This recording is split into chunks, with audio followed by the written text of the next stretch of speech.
Have you ever looked at an embossing folder and wondered, am I really using this to its full potential? In today's video, we're showing you 13 favourite Altenew videos where we feature fun, innovative and super helpful faux crafting techniques. From simple texture backgrounds to gorgeous colour designs, these ideas will help you get so much more out of the supplies you already have at home or in your craft room. Let's begin. Join Carissa in this fun tutorial as she works with normal brushed cardstock, embossing folders and dies to create incredibly elegant and intricate frames. I'll be showing you how I created these two cards with those faux metal frames, and I'm going to add some of the easy arrangement antique leaves on the sides as an embellishment. Now this is a large keyhole die set from Altenew that's designed to create that wreath design on the front of the packaging, and inside you'll find all the instructions to create that wreath. But today we're just using them as embellishments. And I'm using some of the newer colors of the Crafty Necessities cardstock to build my color palette. I have Olive Grove, Sage Stone, and Shattered Shell, and I'll also be adding Pastel Sunrise into my cardstock palette here.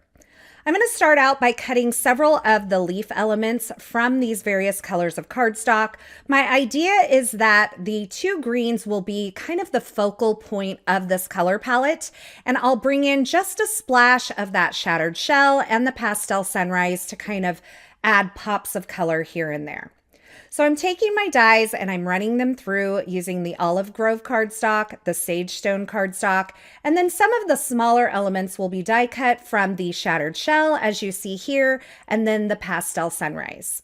Once I have all of my leaves die cut, I'm going to work on my faux metal pieces. And for this, you really only need two things. You need a great embossing folder. Today I'm using the Craft Your Life Frozen Moments die and embossing folder, and you also need some of this brushed metallic cardstock. Now this comes in a silver, a gold, and the rose that I'm using here. So you can see I've die cut my frames from the brushed rose cardstock, and I'm using my perfect picker tool to remove all the excess pieces that are kind of hanging out inside of the die cut.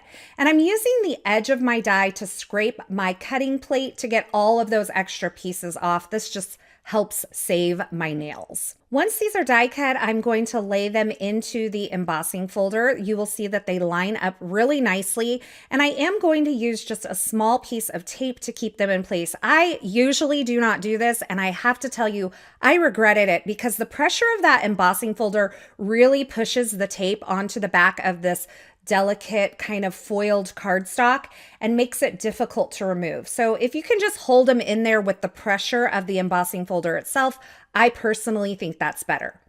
Once I've run this through and this has added all the texture to that brushed rose cardstock, you're going to see that this looks like an actual metal piece.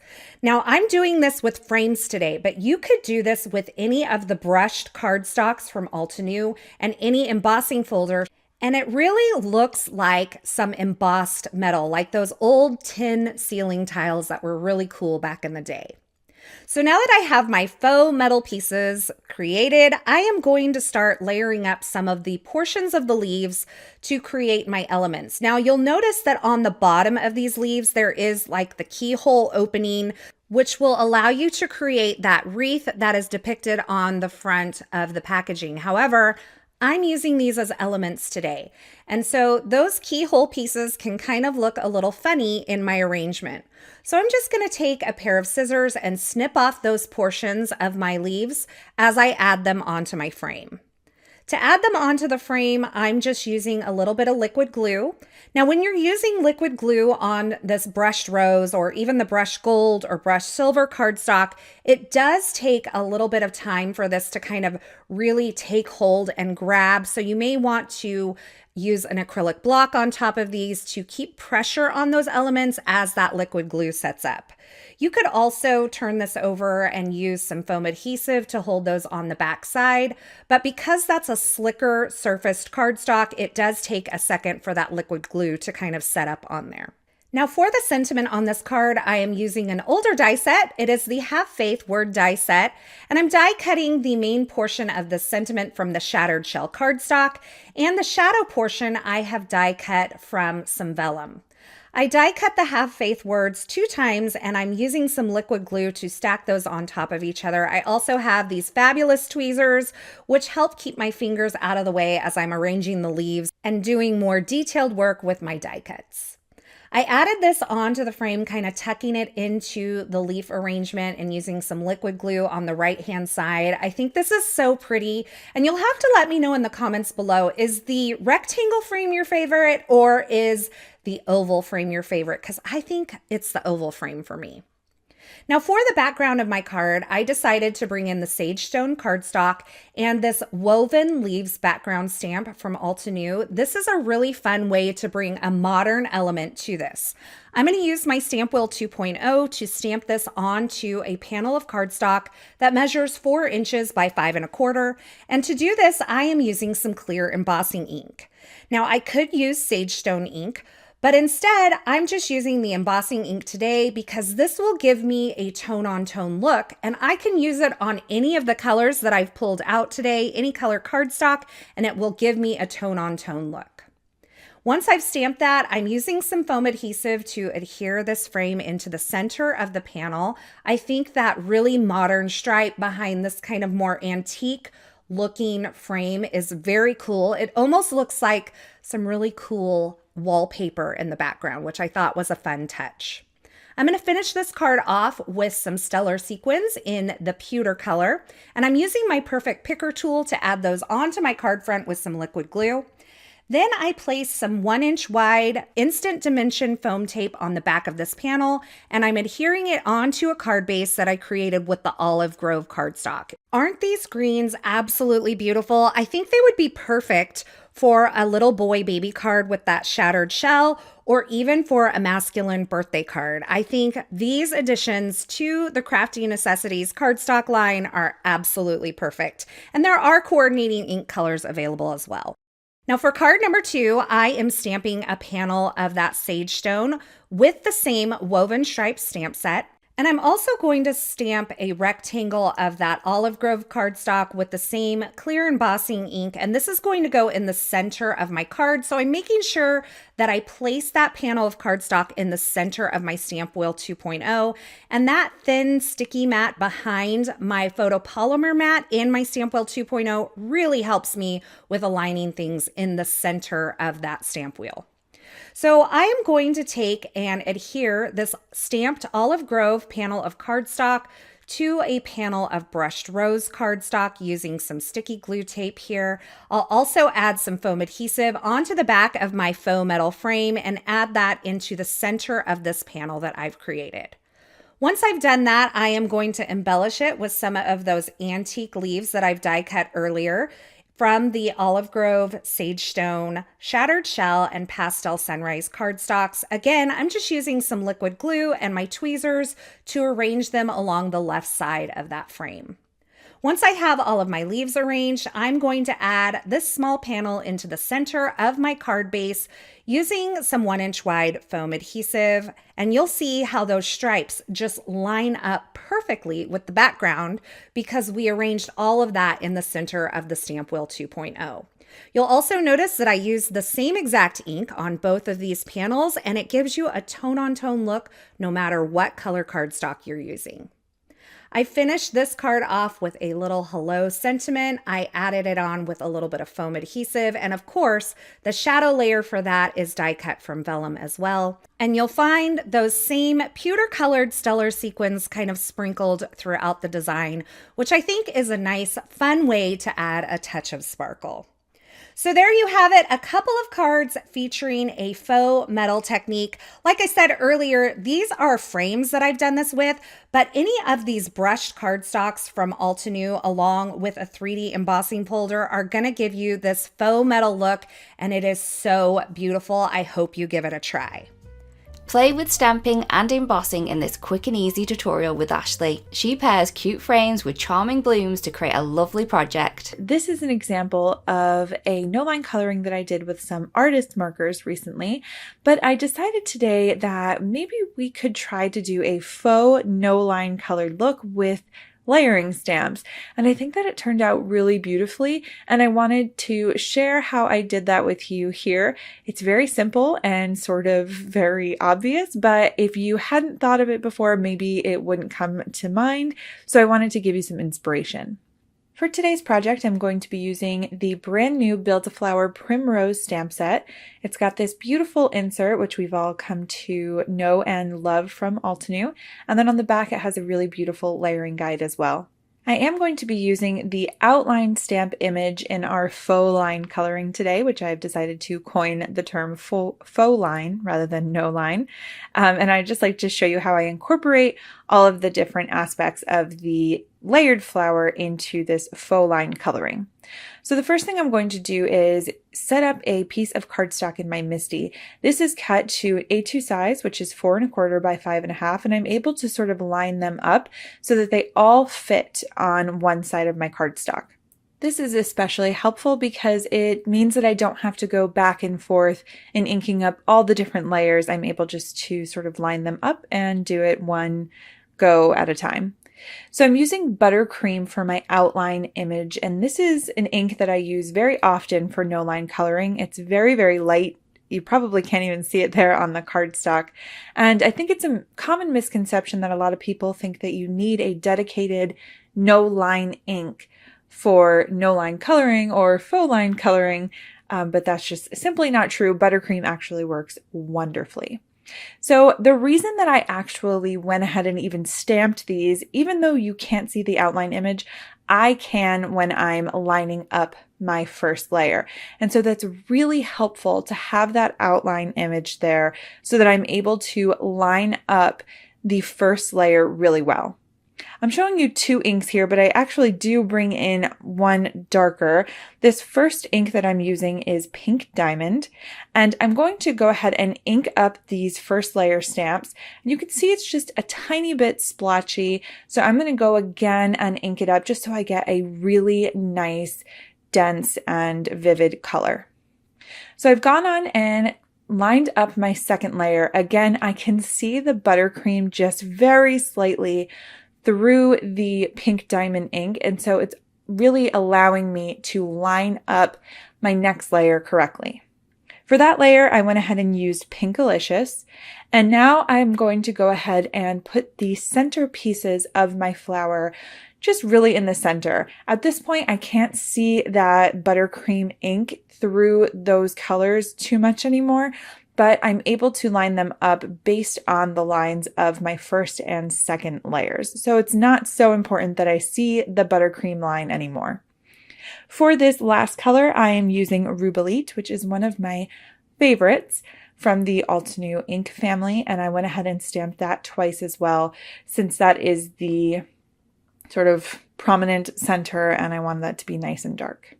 So now I've gone ahead and rotated my cardstock, and I'm going to set up the leaf images. Now I'm doing this in a very similar fashion for the outline images of the leaves. I'm going to stamp this in buttercream. And then the first layer, I have decided to go for a gray look rather than a traditional green. So I'm going for limestone as my first layer, and then I'm using silverstone for my second layer. And just so you know, I have also stamped both of these colors twice so that I get a really nice, solid look again with these colors. Now that I've gone and stamped all of my images, I'm going to go ahead and die cut them off camera. And now I'm going to create the aesthetic of my card. So I've decided to bring in an outside stamp set, and Framed is one of my absolute favorite stamp sets from Altenew. It has a really great selection of beautiful frame images that you can use as accessories to your cards. So a lot of times I like to use these images to highlight different pieces of my cards, like florals or a sentiment, and it always works really, really beautifully. So I've gone ahead and prepped my cardstock with a powder tool, and this just makes sure that my embossing powder will only stick to the embossing ink. I've used Altenew's embossing ink to ink up my stamp, and now I'll go ahead and get some gold embossing powder. And this is one of my favorite parts of card making, is pouring the embossing powder on the cardstock and seeing it only stick to where the embossing ink is. That's by far one of my favorite parts of the craft. And another, obviously, is watching all of that embossing powder melt and set when you've hit it with your heat tool. So that's what I'm doing here. So now I'm going to go ahead and grab a few pieces and just put them where I think that I would really like them and that they would look nice. And then I'm going to go ahead and add my sentiment as well. I used "You Are Amazing" for my sentiment, which is included in the stamp set. And I went ahead and fussy cut that word "amazing." And I think it looks okay, actually. I was a little scared, but I think it came out all right. I hope that you've enjoyed the video and gotten some ideas on how you can use this faux line coloring idea for yourself. I went ahead with a white gel pen as well and added some extra details there in the petals. Did you know there's a way to execute faux masking with die cuts? Learn all about it in this gorgeous floral card tutorial. So today we're going to be doing a little bit of faux masking actually using dies. So to start with, I am going to be using the Happy Flowers stamp and die set for the main focal image of this card. I have a panel here which is 4 1/4 by 5 1/2, and what I've done is I've taken the largest flower from the Happy Flowers stamp set and I'm going to stamp this into place onto my panel. So for the base layer here, I will be using the Volcano Lake ink. Now, as with all masking, you are going to want to add in the image that you want in the forefront first. So this large flower that I'm adding will be the one that is at the front, and everything else is going to be kind of masked, but in a different kind of way. So once I have that first layer down, I am going to add in the second layer. I'm firstly lining up that inside portion that didn't stamp, and I'm then going to add line up the top and the bottom of this flower here. So for this second layer here, I am using the Lagoon ink. Now all of the images from this stamp set only actually have 2 layers, but they're still really, really beautiful and detailed, and I do love them. Especially having those 2 layers makes everything really so quick. So once I have done the flower, I'm then going to move on to the flower center, and I'm just going to pop this into place into the center. So for the base of this one, I am using the Chamomile ink, and I'm then going to move on to the second piece of this flower center. I'm going to line that up, and for this one here, I will be using the Snapdragon ink. So once that is in place, that means that this flower is then complete. I'm then going to take the coordinating die for this stamp, and I'm just going to pop that around the image.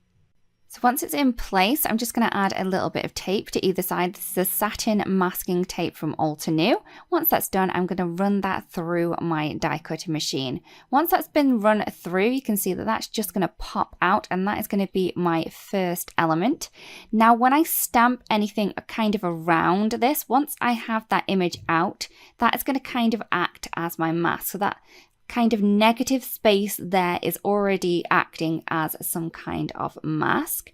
So I am then going to stamp my second flower. So as you can see, anything that goes over that bit that we've just taken out is in theory going to be masked. So this is our faux masking technique with dies here. So for the base layer of this second image here, I will be using the Pinkalicious ink. So I'm just going to stamp that onto my image, pop the image into place where I want it to be, overhanging that negative space area to create the faux masking effect, and then pop that down.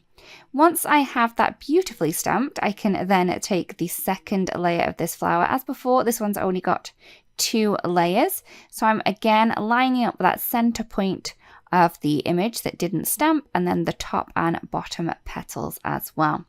For this layer here, I will be using the Rubelite ink, so I'm just going to ink that up and then pop that into place. I do yet like using these stamping blocks, but you could definitely use a Misty if you do find those easier, or any other stamping platform that you may have. Once that's done, I'm going to add in the centerpieces as before. So I'm going to be using the same colors as I used for the larger flower. So this base image for the little flower center there was the Chamomile, and I'm then going to move on to the second one. And as before, I will be using the darker Snapdragon ink to add in those beautiful shaded details to the flower center. So I'm then going to take the corresponding die again. I'm going to pop that into place around the stamped image, add a little bit of tape just to keep it in position, and then again run that through my die cutting machine.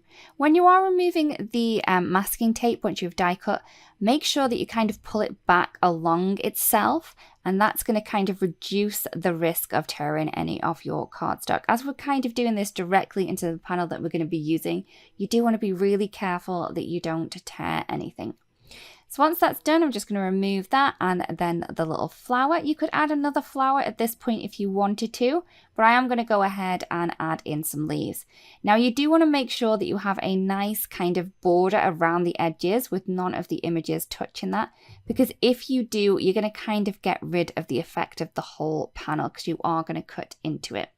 So for the leaves, I am using the double leaf and I am going into that negative space as before. So it's going to look like these have been masked. For this layer here, I am using the grass field ink for all of the different leaves there. I'm then going to move on to the second layer. And for this second layer, I will be using the Shadow Creek ink to add in those beautiful dark details.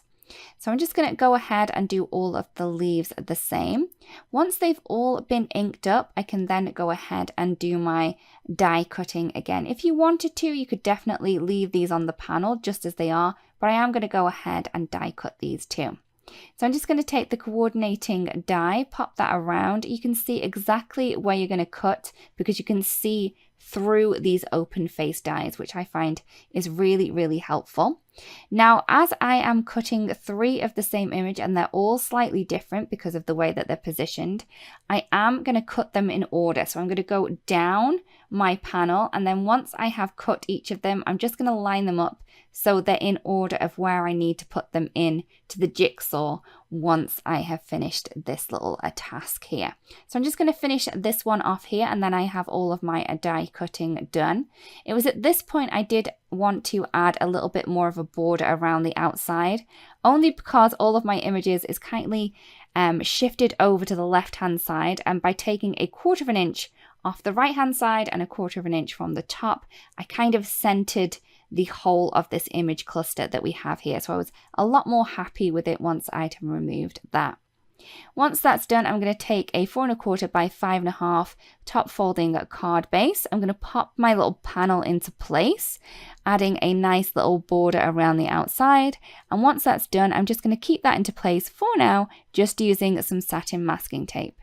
So now I can add my little pieces back into place through the die cut panel. I am using some of the double-sided adhesive roll from Altenew. This is the thinnest one, so this is the 1/4 of an inch one. And I'm just adding that behind, and then I'm going to pop these back into place. It is kind of like a jigsaw puzzle where you have to pop in the pieces into the right places. I do find that it helps to work kind of backwards. So whatever you cut first, you will be adding into place last. So whatever you cut lastly will be the first things that go back into place because they're kind of around the outside edge. So it's easier to kind of pop those in and then find out where the other pieces go. If you did make a huge one of these, where all of the leaves kind of went round the whole of the flower cluster, you wouldn't necessarily be able to get those flowers in perfect place if you did them first. So this is why I recommend that we go from the outside things and then work onto the inside things. So once I have my little flowers into place, my leaves into place, I can then work on the flowers. So I'm just going to add these in, and then I'm going to pop the flowers in. Now I have moved on to the 1/4 of an inch roll of double-sided adhesive roll for this one here. So I'm just going to pop that on the back. You don't necessarily need to add as much as I'm adding here. You could just add a little spot if you wanted to, but I did just have it all to go, so I just popped it on. So I am popping that largest one in first, and then I can go ahead, add a little bit of that double-sided adhesive behind this last flower, and then pop that one into place too. So once that has been done, I can then remove this little panel that we have here so we can pop it into place with a little bit of dimension. So I'm just going to carefully remove that so I don't do any ripping at this point. I've then added some double-sided foam tape to the back of the panel. You may need to cut this down into really small pieces if you have some little pieces that you want to kind of pop up a little bit. And then I'm just going to remove all of the backing. You can see that this may take a little time depending on how much area you've got around the outside edge and how easy it is to do as well.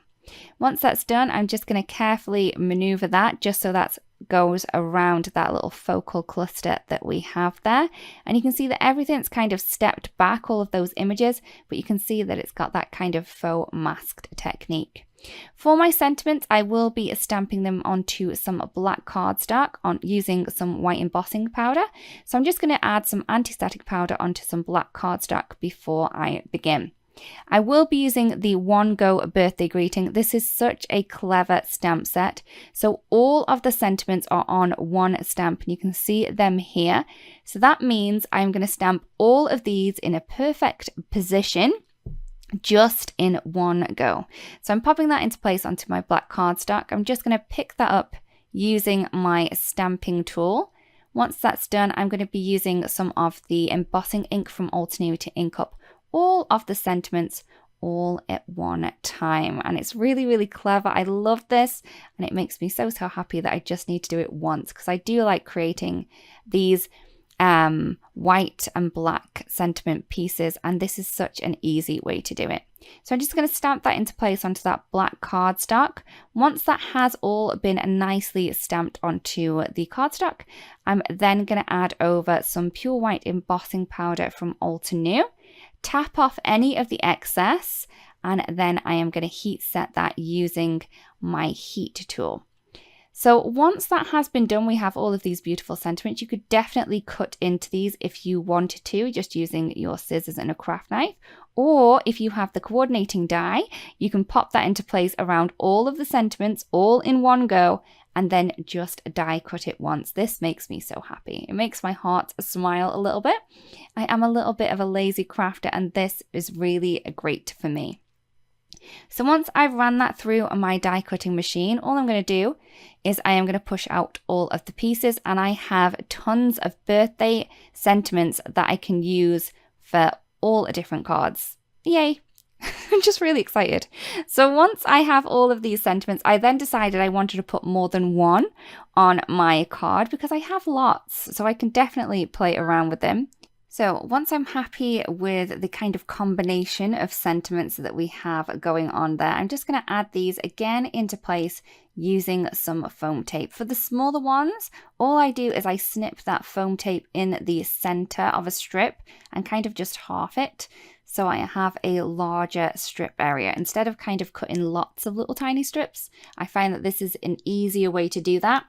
And it also saves a little bit of time too. So I'm popping that into place. You can see that I'm using the grid lines on my mat behind me to kind of keep those sentiments nice and straight. So once those have been popped into position, here is the card complete. I really do hope that you've enjoyed the video today. And also, I hope that you like the card too. Want your florals to look like they've been hand sketched when in reality they're stamped images? Learn this simple trick to elevate your outline stamp sets. So today we're going to be able to get a faux sketched look using coloured pencils. To start with, I am using the Cherry Blossom Bunch stamp set and I'm using the large image from this to create that whole background. So what I'm going to do is I am going to stamp multiples of these all over a piece of 4 1/4 by 5.5 piece of Classic Crest Solar White. As I want this to kind of have a no line look when I'm stamping, I am using the Vanilla Cream ink from Altenew. Though this is a really, really light coloured ink, you may want to use a darker one if you do struggle to see this one, or you could even use a grey as well. So as you can see, I'm just starting off by stamping one of the images, and then I'm just going to go ahead and stamp around that image, kind of like a jigsaw puzzle, to create the whole background. I'm sorry that my hair does keep getting in, and I am having a little bit of a bad hair day. So I'm just going to make sure that I have the images coming off the little piece of card as well, because it wants to look like a continuous piece of patterned paper. So once I'm done with stamping all of the images, I'm then going to go ahead and use the simple colouring stencil, which coordinates. So this is the Cherry Blossom Bunch simple colouring stencil, and I'm going to colour in all the flowers. Now I am using some really beautiful pastel shades. Now these are from the Frozen Delights. So I started off with the strawberry, then I went ahead, moved the stencil onto another flower, and then used the orange sorbet. The one that I just used then was the lemon ice. I'm then going to quickly clean off that stencil just using a piece of kitchen towel or some tissue. And then I'm going to go ahead and then colour in some more. So the next colour I used was the mint chalk. The colour there, that beautiful blue, is the blueberry. I'm then using the soft lilac, because the Frozen Delights doesn't have a purple, and I did want to add a purple in, so I've just taken the soft lilac to add those in. I'm then going to go kind of reverse rainbow colours to add some more in. So I went with the blueberry, this is the mint chalk, and then once I've done that I can move on to the lemon ice. Now I'm using a mix of the small and the mini blending tools, but you could use whichever blending tools that you find works best for you. So again, once I've done that bunch, I'm then going to quickly clean off my stencil again with that same piece of kitchen towel. Orange sorbet, was the colour that I just used then, and I'm going ahead and using the strawberry for that flower. I'm then going to clean off the stencil again, and then go in with that beautiful soft lilac again, and then we're going to add in some of the orange sorbet again, and then we're going to finish off just at this little point over here with the blueberry. So once I've finished with that and coloured in all of the flowers, I'm then going to go ahead and use the other stencil to colour in the leaves. Now I'm using the pistachio, and again this is from the Frozen Delights, and I'm just going to pop that into place and then add more of that ink just towards the base of the leaves than I am to the tip. So it's going to give us that beautiful gradient effect there. Now there's not many leaves on this, and it won't take too long just to add them all in. Once that's done, I'm then going to go ahead and add in our faux kind of sketching look. I am using the woodless colouring pencils from Altenew. Now this colour here is the Volcano Lake, and I'm using this to go over the mint chalk flowers that we have done. So what I'm doing is I'm adding some couple of strokes to the base and also the tip of the petals. As well as that, I am going to go over all of the outlines that I have on the flower. So as you can see, I'm going in, adding a couple of strokes to that base of the petal, then adding some to the tip to kind of look like it's curling, and then I decided to go along the outline, and that's going to give us that sketched look, kind of cartoony, but I think this looks really quite cool.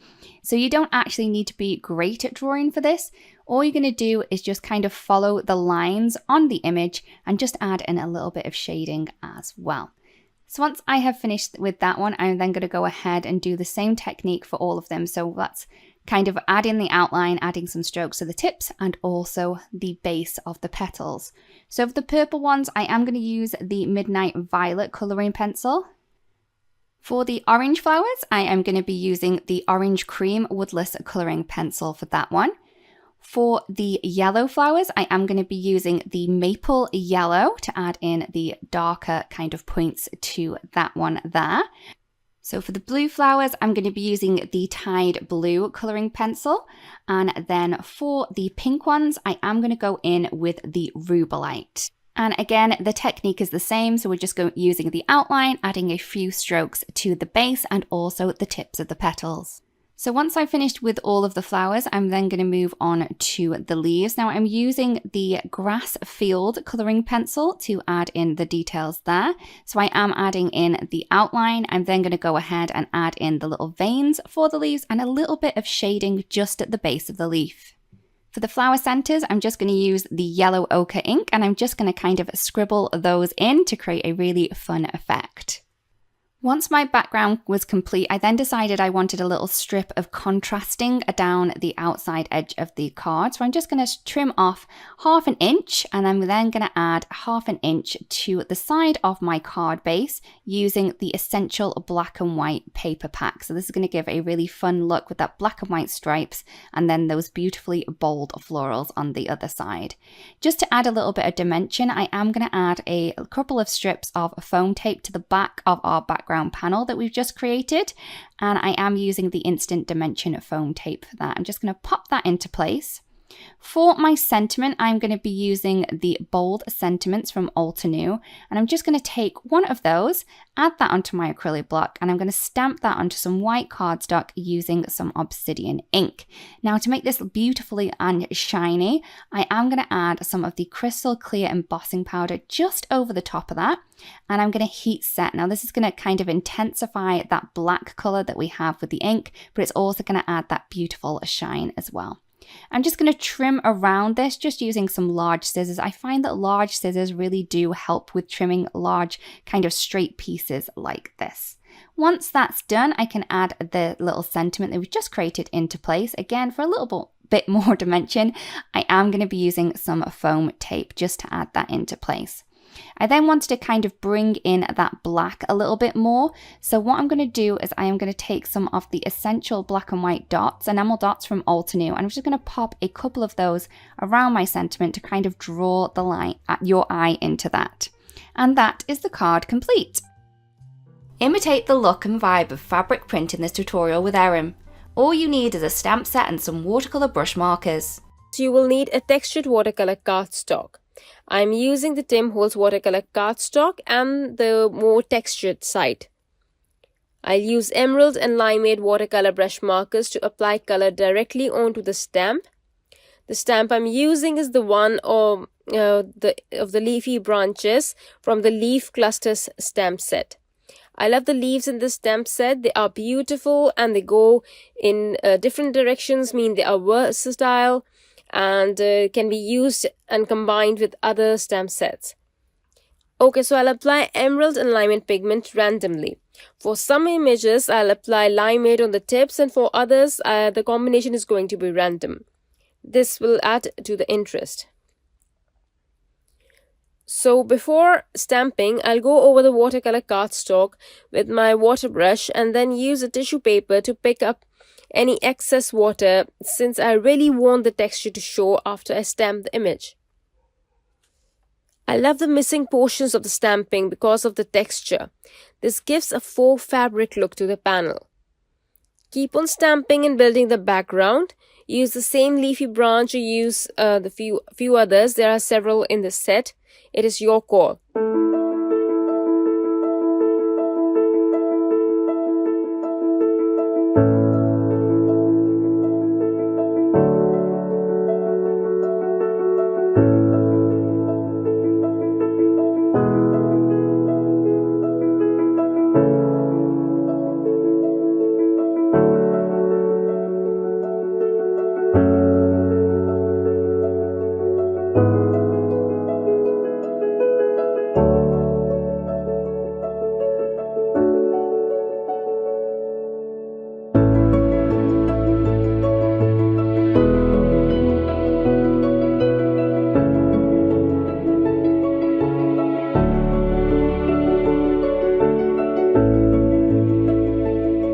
Once done, if you think that there is just too much white or missed stamping, just take your water brush and go over the area.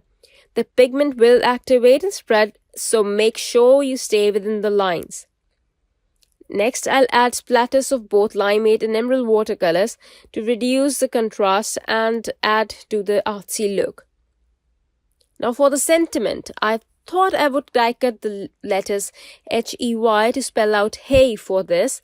I will color a small watercolor panel using the Emerald and Limeade watercolor brush markers, and I'll color it as randomly as possible. Once this dries, I'll die cut the word hey using Caps Bold Alpha die set and my mini Blossom die cutting machine. So the hey looks kind of bland.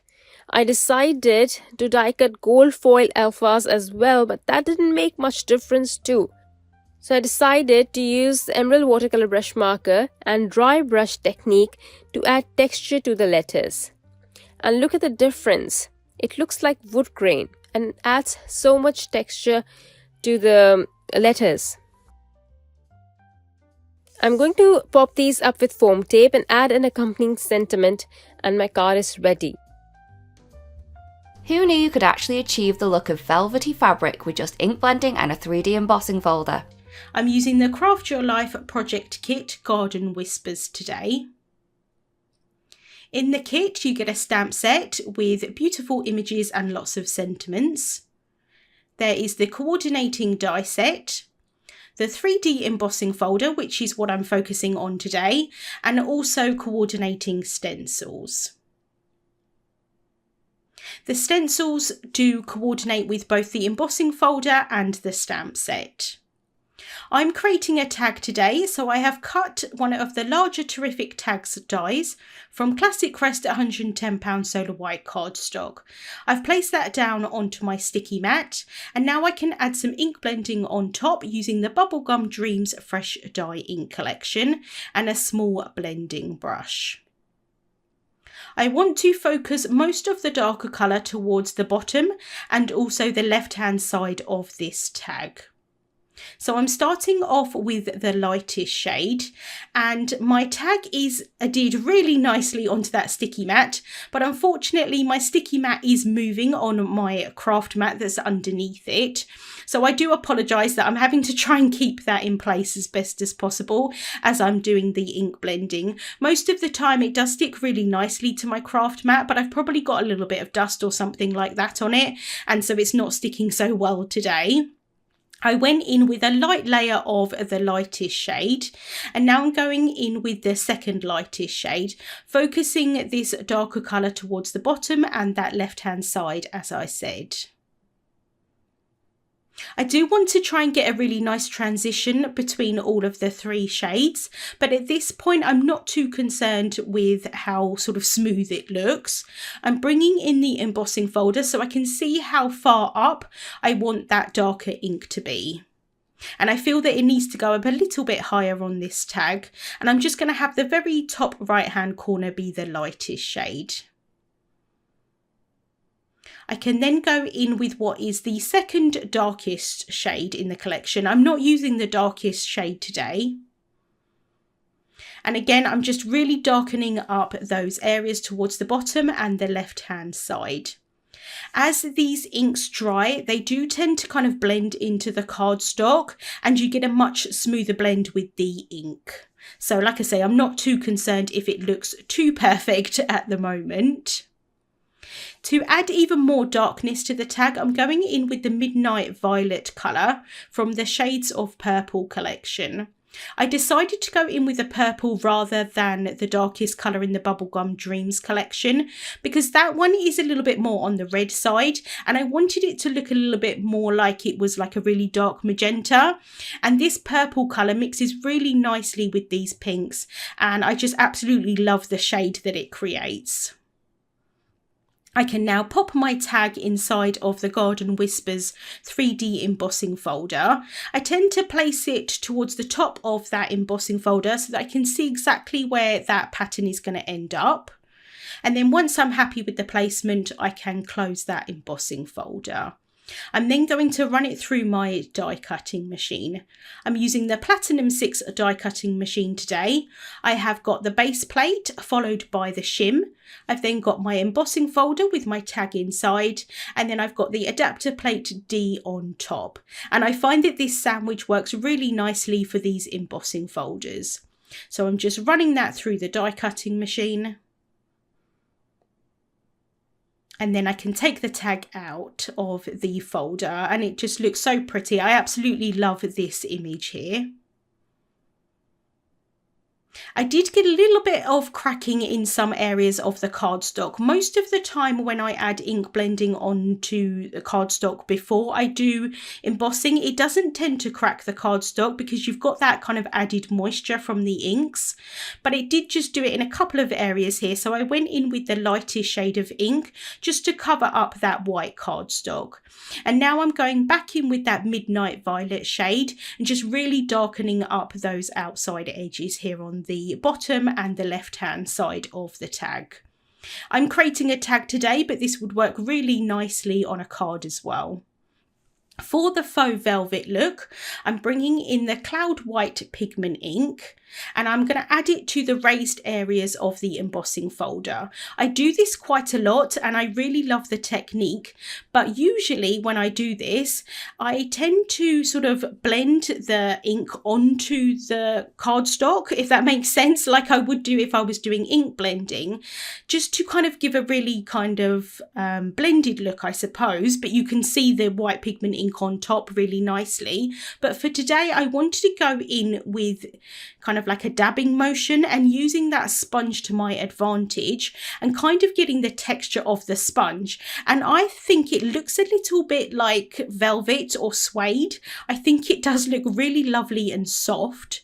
So I'm going in lots of layers here. I'm not adding too much ink onto the sponge to start with because I found that it works better going in layers rather than kind of just going full force and adding as much of that white pigment ink as possible. The pigment ink is going to show up more on the darker areas rather than the lighter areas, but I do still want to cover some of those lighter areas with this ink as well. So I'm pretty much done with my first layer of ink here. I can then bring in that ink pad, smush a little bit more onto my mat here. Pick that up and then I'm going in here and you can see how much that really does make a difference. I'm still going fairly light-handed. I'm not kind of pressing down that applicator tool very hard, but if you're not getting the coverage you want to, you can definitely press down a little bit more. But again, just going in some layers here so I can add as much of this ink as I want to. It's very difficult to try and take it away rather than add more in. If I get any around the outside edges, I do just tend to remove that with my finger and it comes off quite nicely. The second part of this technique is that you want to mist it with something. So you can do this with water, but I'm doing it with iridescent shimmer ink spray. And you can see that as I sprayed that on, the white really popped away from the inks underneath and you just get the most soft, beautiful, velvety kind of, it's not texture technically, but it kind of looks a little bit like texture. Because I'm using the white pigment ink here, I do want to heat set it with my heat tool. So I'm just heat setting that and then I'm going to set that aside to dry.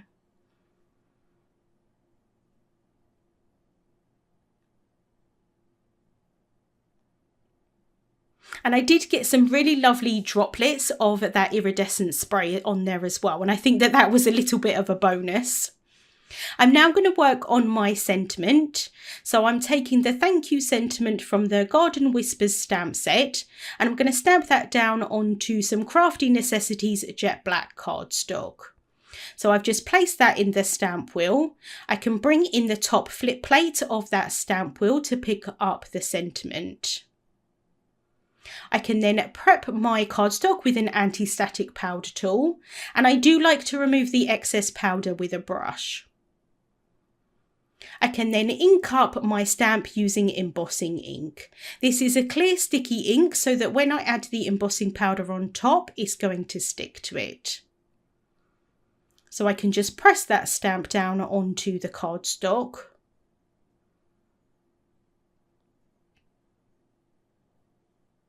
And then I can remove the cardstock and add some embossing powder on top.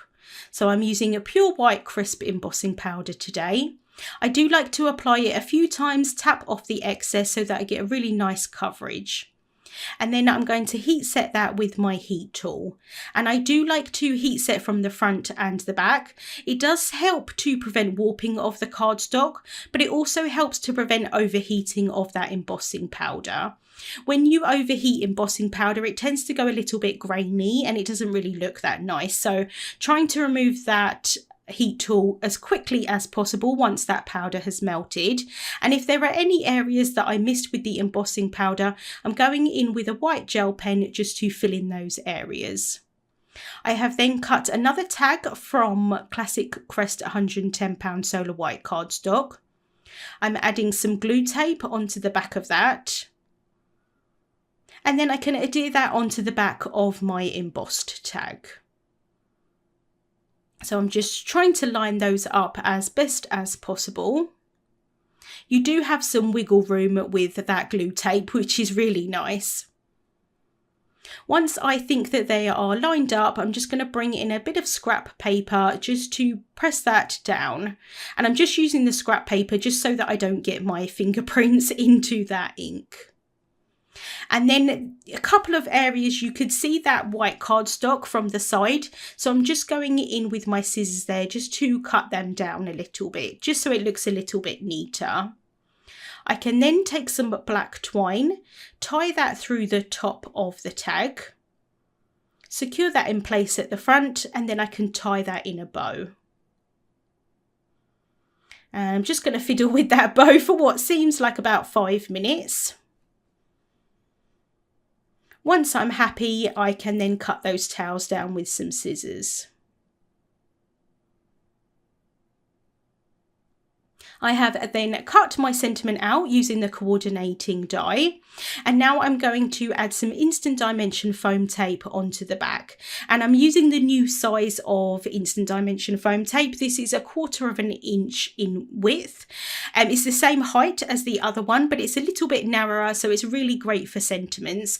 This sentiment is really quite small, so I am still having to cut some of those pieces down, but it is a little bit easier with this size foam tape than the original size, which is really helpful. I can then remove the backings off of that foam tape with some tweezers. And then I can place that down onto the tag. And I'm just going to place it down really lightly to start with, and then I do tend to kind of bring my head in like right over the tag. Obviously I cut that out of the video, but once I was happy with the placement, just adjusted it slightly, and then I can press that down. And that is the tag finished for today. I did think about adding some embellishments on top, but because that shimmer is just, there's tons of it, it's absolutely beautiful, I didn't really feel that I needed to add any more embellishments on top.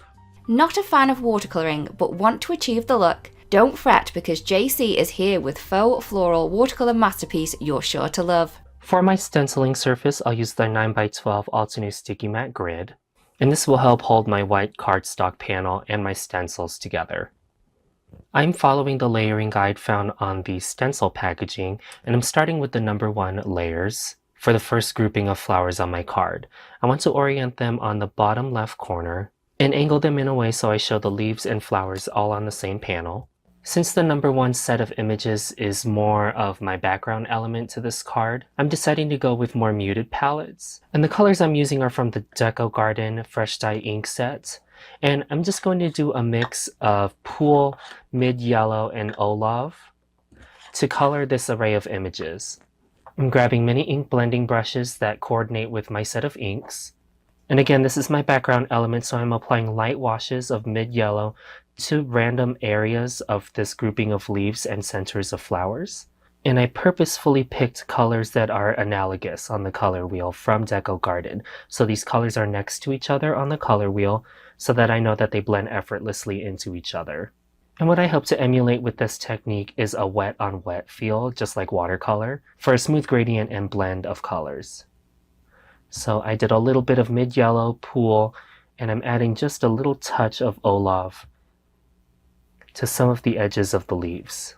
By the way, I started with the A3 layer first because it gave me an idea of where to space my entire arrangement, since I know I'll be adding other elements to this background.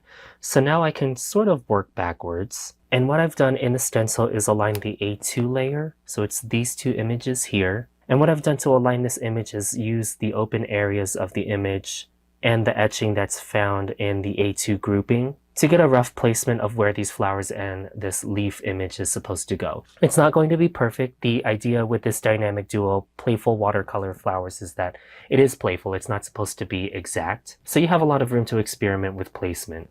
I'm just going to focus on this leaf down here. And again, I'm going to do that loose watercolor and loose ink blending approach. This time I'm starting with Olaf. I'm going to apply a deeper layer here.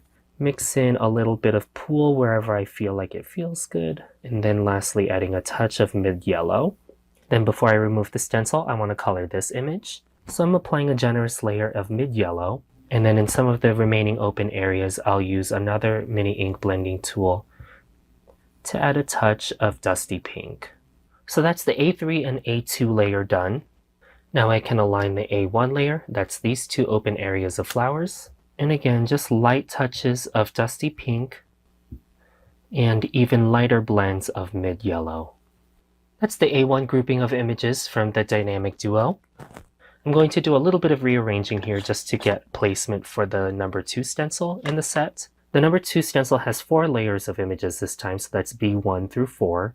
And I'm using the open areas of the B1 stencil to get an idea of how big this bouquet is on my background. And I'm angling it in such a way so that I encompass leaves and flowers, but in that sort of loose feeling again. I'll stick with the same 4-color palette that I did earlier. And again, for the leaves, I'll do a light mix of Pool, very light touches of Olaf, and then finishing the grouping with mid-yellow. I'll move on to the B2 image following the etching found in the stencil. And just like the flowers in the number 1 stencil, I'm using mid-yellow and dusty pink to color in these open areas. Then I'll position and align the B3 sets of images, so that's this grouping here and a little bit of up here. And again, I've mixed dusty pink with touches of mid-yellow, and that'll loosely fill in this open area of petals. Then finally, I can use the open area and the leaves to align this set of petals right here. And that'll be my last mix of dusty pink and mid-yellow to finish this background. I wanted to get the stenciling done in the background panel first so that I can use the stamps all at the same time. So this is the coordinating outline stamp set to the dynamic duo playful watercolor flowers. And I'm transferring my panel to the stamp wheel just so I can be sure I have great placement. In my stamp wheel, I have my slim grip mat. The idea with these sets of outline images is that they don't fit exactly into the images that they coordinate with. So you do have a little bit of creative freedom. If you see an outline image kind of fits into a shape, then go ahead and use it. It might work out for you in an unexpected way. So even though I have all of my leaf images and petal images in my stamp wheel right now, I'm going to selectively color some of these outlines. So for my outlines that are more geared towards the petals, I'm going to color these separately than the leaves. In fact, it might be easier if I start with the leaves first. And what I'm doing is applying a light dab of ink just to the leaf layers. And I don't want this ink to be at full saturation on my panel. So what I'm actually doing is using the same mini ink blending brush to pick up some of the ink so that I get a light ghost outline in my panel. Same with the petals. I'm using dusty pink to apply the ink, but then I'll use a mini ink blending brush, a coordinating mini ink blending brush, to remove some of that ink. And if I feel like I ever need more ink, then I can certainly apply more. In this case, it might take 2 or 3 layers to build an image. Then lastly, in this cluster of flowers here, I'll use that last outline leaf stamp. And this time I'll use Pool to color this cluster of leaves. Moving on to the other cluster of leaves and flowers on the top right corner. I'm grabbing outline images as I see fit for the stenciled layers below and applying hazy outlines of the stamp. And this background is beautiful on its own. You can add one of the coordinating sentiments found in Dynamic Duo, Playful Watercolor Flowers. But this Dynamic Duo reminded me of another bundle in my stash, and I wanted to showcase another faux watercolor technique that you can use with your ink pads that doesn't involve actual watercolor. So I will remove this panel from my stamp wheel, let it fully dry, and work on the other element that I want to include on this card. On another white cardstock panel, I'll add this to my stamp wheel slim grip mat. And the floral stamp set I want to pair with the Dynamic Duo is this. This is the Sketched Florals layering stamp set with its coordinating die set. And you'll see that the stamp set sort of mimics the open area and loose feel of the Dynamic Duo, which is why I thought this was such a perfect pairing for this card. You'll see that in the layering guide found in this stamp set that the solid images loosely fit with the outlines, so we can really experiment with playful color blends with inks. In my stamp wheel, I have the solid images H1 and A1. I'm partially inking these images, and starting from lightest to darkest ink, in my case this is mid-yellow, I'm partially inking up this image layer, and then with the mini ink blending brush, I'm diffusing the harsh line that I left and stamping the image. If you're longtime watchers of my Perfect Pairing series, you'll remember I used to do this with the Build-A-Flower layering stamp sets before they transitioned to the Build-A-Garden layering stencil and stamp sets. But this is a technique I love to return to whenever I grab my loved Build-A-Flower stamp sets from Altenew. So for this next layer, I'm using Dusty Pink, and again, I've partially inked up the image to apply a layer of Dusty Pink. And if I feel like I need more, that's the wonderful thing about the stamp wheel, is that I can repeat stamp as many times as I need to get a perfect impression. And there are colors in the Deco Garden set that I haven't used yet, like Coral Red. And I left these colors out on purpose so that I can incorporate them into more of these focal images for my card. So again, I'll partially ink up the stamp and diffuse the harsh lines that are left with a mini ink blending brush. And then stamp. I want to include one more flower image. This is the E1 layer. And I want to do a gradient of Dusty Pink and Coral Red on this image. And you'll see I really like this granular texture I get in all of the flowers. It kind of gives that cold pressed watercolor feel. So that's why you really don't see any sort of smoothness within the flower. Just a nice transition between colors is all I'm really looking for. I'm going to add the flower centers to the A1 and H1 layers with the A2 and H2 stamps. And I will simply stamp that in mid-yellow. Then I will align the outline images to all of the solid layers. So that's the H3, A3, and E2 layers. Then I'm applying diffused layers of Coral Red and Dusty Pink to finish the flower images in this set. I'm incorporating the leaf images as well, so this is the G1, F1, and I1 layers. And I'm going to switch up the palette and again incorporate a color that we haven't used yet from Deco Garden Fresh Dye Ink set. And use Pool, Olive, and Navy. And just like the flowers, I'm diffusing and adding ink to the solid layers. So I'm starting with Pool, then Olive, then finally Navy. Lastly, we'll add the outlines to all of the solid layers, so that's F2, G2, and I2. And to these outline images, I've diffused a little bit of navy and mixed it with olive to finish the outlines to these solid images. Before I put away the stamp set, I've added the From All of Us sentiment. And I love this sentiment because you can complete it on the inside of the card. So, if you don't have an occasion to send this card for yet, the From All of Us sentiment is a catch-all for many different occasions. And I'm making a gradient of navy and pool just to give this sentiment banner a little bit more interest. And then of course, once that's all stamped, I can use its coordinating dies to cut out the images. After die cutting all of my stamped images, I can begin to arrange everything on my background panel. I want everything to sort of flow in this direction since I have clusters of flowers over in the top right and the bottom left corners. I've glued down the leaves and foam mounted the flowers. But before I finish the card with the sentiment and some other embellishments, I feel like it's necessary to help frame the more focal floral arrangement here with a little bit more outlines just to draw your attention to this area specifically. So in these sketched florals and the dynamic duo images, I'm grabbing the outline images, and just with an acrylic block, I'm adding little embellishments here and there. Like I stamped the C2 layer from Sketch Florals up in this corner, and I'm using Pool and an outline stamp from the Dynamic Duo to add a cluster of leaves down here. And I feel like these outlines help really draw your attention to this area of the whole bouquet. Now that I've added these additional outlines, I can go ahead and add splatter. I'm using the ink from Navy Fresh Dye ink. And I'll suspend this ink in water so I can add an array of splatter all around my card to help frame and give that loose watercolor feel in my panel. Now I can add my sentiment banner to this bouquet. And I feel like adding the crystal clear enamel dots is going to help really enforce the watercolor feel of this card. And after adding this card to a folded note card base, that finishes this faux watercolor card using inking techniques that you can use throughout your Altenew stash. Here's another faux watercolor freehand tutorial. This time with me, Lydia, showcasing different stamp sets to create a gorgeous, unique look. Today we're going to be doing a little bit of watercolor tracing. So this is going to mean that the image that you create at the end is going to look like that you have done it by yourself, that you've watercolored a beautiful scene, but you have had stamps as your guide. So to start with, I am going to be using the Geo Frames dies, and I'm just going to be using this hexagonal one here.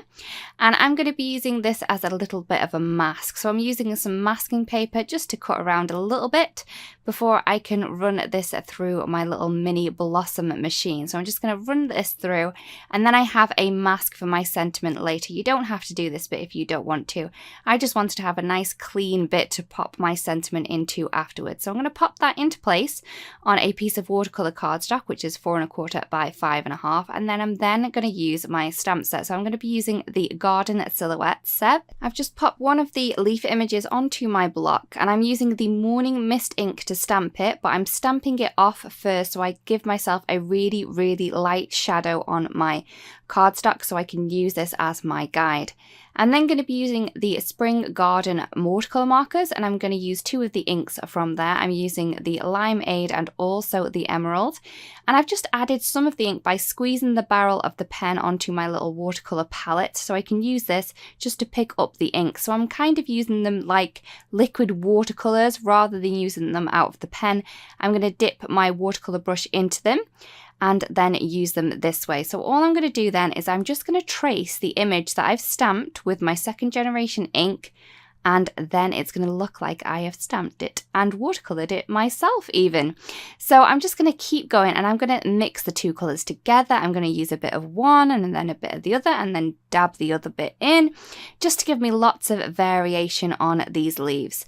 I think the more that you vary the leaves, the more natural it looks. So you're going to have lots of different shades and beautiful, beautiful tones with these 2 greens. So again, I have used the Limeade and also the Emerald from the Spring Garden watercolor set. And all I'm going to do is I'm going to keep repeating this. So I'm inking up my stamp with the Morning Frost ink, stamping it off once, and then stamping it into place around my sentiment block. The reason why I'm using the 2nd generation stamp image is because it's really, really light, and I'm not going to be able to see this later on. You could use a darker ink if you wanted to, if you were then going to use some really dark inks over the top of it, and then it wouldn't be seen. But I do find that the 2nd generation ink of the Morning Frost works really, really well. You don't have to use a grey, you could use a green if you wanted to as well.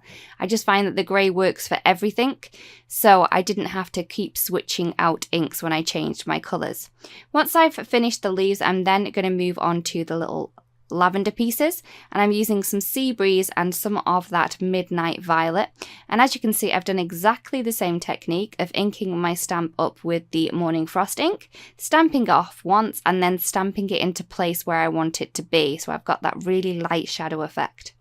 And again, all I'm going to do is I'm just going to trace the image that I've just stamped down. So I'm mixing these 2 colours together while I'm doing it. I'm using a bit of the blue, a bit of the purple, and that's going to give you a really natural effect for a piece of lavender. It doesn't have to be lavender if you didn't want it to be. You could definitely use different colours, different watercolours that you do have, but I do find that this looks really, really pretty, and I love how it turns out in the end as well. So I'm going to keep going with these until I have as many as I want in place, and then I'm going to move on to the next one.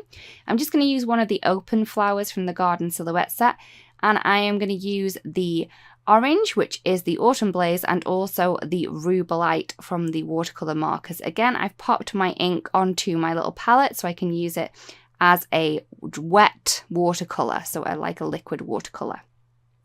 So again, I've used the second generation ink from that Morning Frost. You could use a different color if you wanted to, but like I said, it's easier for me just to use a gray for all of my images rather than swap and change out ink colors. But you can do that if you wish. So I'm just going to keep going with these until I have enough images around my block as I want. You can stamp as many as you want. You could create a really full image and create lots of different flowers on there if you wanted to, but I found that just 2 different flowers and a leaf worked well for me. Once I'm happy with the amount of images, I've removed my masking piece and I'm going to stamp in one of the geo frames that coordinated with the frame that I used before for my die. So I'm going to ink this up using some of the permanent black ink, and I'm going to stamp this really quite hard. Reason being is I am stamping it onto watercolor paper and I want to get in all those little divots and little bits in the watercolor paper because it's not as flat as a normal paper would be. I'm then going to pop in the sentiment again. This is from the geo frames. I've popped it into place, and again I'm going to ink that up using the permanent black ink, and it is lovely, and I just love how this looks in the end. So once I did that, I did trim it down a little bit. I added a little bit of foam tape to the back, and then I've added it onto a 4 1/4 by 5.5 card base, and this is the card complete. I really do love how this turned out. I love how vibrant those colors are as well from the Spring Garden watercolor marker set, and it's just so pretty and so happy. Join Erin in this fun tutorial as she plays with stamps, inks and stencils to create a faux mixed media look with a 1-layer card. I will use the Build a Garden Dreamy Dahlias stamp today along with the coordinating stencil set. I have cut a panel of Classic Rest Solar White cardstock to the size of my card front. I will use the Stampfield 2.0 and Obsidian pigment ink to stamp the image a couple of times to cover the edges of the panel. Now I am creating a 1-layer card, and if you want dimension, I suggest stamping the images on a separate piece of cardstock, die cutting and then adhering to the card front. In case you didn't know, Altenew has this wonderful stamp cleaner which removes the obsidian ink perfectly from the sticky mat. You should definitely grab this whenever you are shopping. Usually I ink the images and then the background, but this time around I will first add a light inking to the background and then to the images. You can do it the other way around as well. I want you to try this way out because most of the time I have to be really careful while adding inking to the nooks and crannies. If I do this beforehand, I can also go over the images and it wouldn't make a lot of difference. I will use the mini blending brush, but you can use a detailed blending brush for precise inking. To ink the background, I will layer inks to create different shades. I will start by applying Be Grateful ink with a very light touch. If you are heavy-handed, you can use lighter shades of the same inks. Next, I will apply the Just Green ink over the purple ink and also the Dark Night ink in some places. It is completely up to you how you want to do this. I'm just going with the flow. Once I have some color on the background, I will place stencil 1 and start applying Rubelite Fresh Dye ink to some areas. I will apply this with moderate pressure as I will be using only this one pink ink for both the layers. Then I will add Be Grateful to cover the remaining areas. Next, I will place stencil 2 and repeat the inking to cover all the petals. I will place stencil 3, which will add the detailed layer and add the same inks with more pressure this time. And I won't necessarily apply the inks over the same color. I'm doing this randomly, so the result is organic and super random. I will add Dark Night to the center as well, just to add depth. Now at this point, if I want to darken my background, I can do that. And I will use my detailed blending brush now to add more inking. And this time I will also add a bit of pink to the background. For the flower center, I will use maple yellow ink. And to add a bit of shading, I will add leftover pink ink to one edge. For the leaves, I will apply Just Green ink.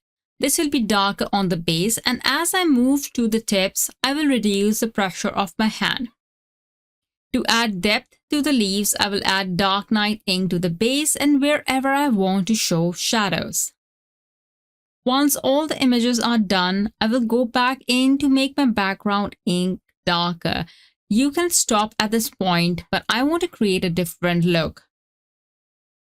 Next, I will take the XOXO stamp from the set and use second or even third generation stamping to stamp this repeatedly on the background, randomly filling the areas that don't have stamping. For this, I will use the Bee Gray full ink and in very few places the Rubelite ink. To make the outline of the images more prominent, I will use the fine liner pen and go over the outline once. Then I will add fine black splatters using the jet black ink spray. Once dried, I will add splatters using titanium white gouache. I use alignment guides to align my sentiments. They aren't really used to align sentiments, but I have found them quite helpful. I would align this with the stamp wheel or the card's edge, line my sentiment, pick up the sentiment with the flip plate, and stamp it. I hope you liked how my card turned out. As I have mentioned before, I love creating one-layer cards, and I gave this one a faux mixed media look by layering inks and repetitive stamping. You know how watercolor backgrounds have a slightly messy but charming look to them. Learn how to do it in this tutorial with May. I'll share the entire process of how I decide my card design and supplies. As usual, I'll share the behind the scenes video at the end to show you my craft desk after my project is done. So make sure to watch the video until the end. A few days ago, I got a happy mail from Alex Siberia. She's been a guest designer in the Altenew release bloghouse for the past several months. I'm a big fan of her work, so I was so excited to see her beautiful cards in real life. I believe she used alcohol markers and ink sprays on her cards, but I was under the impression that she watercolored images for some reason. That's how I decided to create a watercolor card for this video. Then I pulled out one of my favorite stamp sets from Altenew, which is the Wildflower Garden stamp set. The images in this set allow you to mix and match flowers and stems for creating your own garden of wildflowers. I thought the solid images in this set are perfect for the watercolor stamping technique that I'm going to give it a try in today's video. Here is one of my favorite cards that I create using the Wildflower Garden stamp set. I love how all of the images are well balanced together on the stamped background. So I will use this card design as my stamping guide for the placement of each image. I really love the loose watercoloring on the floral images from Altenew painted fantasy washi tape. I tried to achieve the look of loose watercoloring with a watercolor stamping technique. So I got the coloring medium idea from Alex's cards, the image placement guide from my stamped background card, and the color palette inspiration from the floral washi tape. Trying the watercolor stamping technique has been on my to-do list for a long time, and I'm so excited that I'm finally giving it a go today. I already cut my watercolor paper into 4.5 and 6 inches out of Canson XL 140-pound cold pressed watercolor paper. I cut my watercolor paper larger than regular A2 size just because I might need to trim off the edge in case I make a mistake. Then I placed my watercolor paper inside my original Misty stamping tool and used the magnets to hold the paper in place. One of the reasons I'm using the stamping tool is that I wanted to add some depth and texture by adding different colors for each stamping while I stamp the image on the same position. Next, I'm going to choose my ink colors from Altenew Crisp Dye Ink collection, inspired by the color combination from the painted fantasy washi tape. Since I'll be mixing the ink colors to create my own colors, I will only need 5 or 6 ink pads. After placing my stamps on the watercolor paper, I'm going to pick up the stamps with a Misty tool. Then I'll be inking up my stamps with Altenew Forest Glaze ink. Next, I'm going to spritz my stamps with a water spray. To get a better result, you need to use a fine spray so you don't spray your ink away. Then I'm going to stamp the images onto my watercolor paper. I'm going to use a baby wipe to remove the ink on the stamp before I move on to the next color. That way, I don't transfer the previous ink color to another ink pad. This time, I'll be inking up my stamps with Altenew Maple Yellow ink. I'm only applying my ink to the top of my stamps as I wanted to create a slight color transition on my images while two colors mix together on some areas. Then I will slightly coat my stamps with a layer of moisture by misting it with water using my water spray. I'm going to repeat the same process until I create a field of white flowers on the entire panel. Inking, misting, stamping, and inking again. If you are a beginner at this watercolor stamping technique, I recommend you choose a large image as tiny images can get lost depending on the amount of water you add. To get more controlled results, I'm inking a stamp and misting it with water before stamping. If you want to get more of a bleeding effect, you can also ink up your stamp with ink and stamp it and then mist it over the stamped image. Or you can mist water onto your watercolor paper before stamping. Every result will be different. By the way, I'm stamping the images on the 2C side of my watercolor paper as it helps me add more texture on my watercolor images.